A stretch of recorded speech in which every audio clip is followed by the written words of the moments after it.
The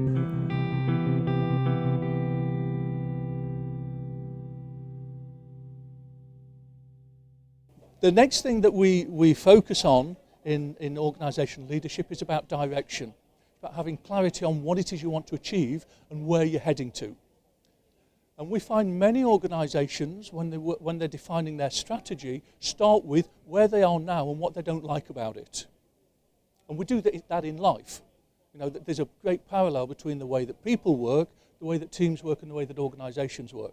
So we'll sit there in life or in an organisation and say, do you know, I really don't like this aspect of my life or my organisation.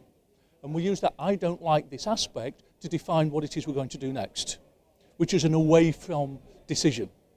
I want to get away from this particular point. And the issue with away from decisions is that in the short term, every other destination looks to be acceptable. Because if I want to get away from here and I stand here, that's perfect, I've achieved my objective, because I'm away from there. But I may not have achieved what I wanted to get out of the move. So the directional focus of what is it I want to achieve, what do I want to be, what do I want this organisation to be, is absolutely central in terms of engaging people, in terms of delivering results through people. Because if your message is to people is engage with us, and they say, where are we going? And you say, well, we're not going to be here anymore. That's not the most compelling message.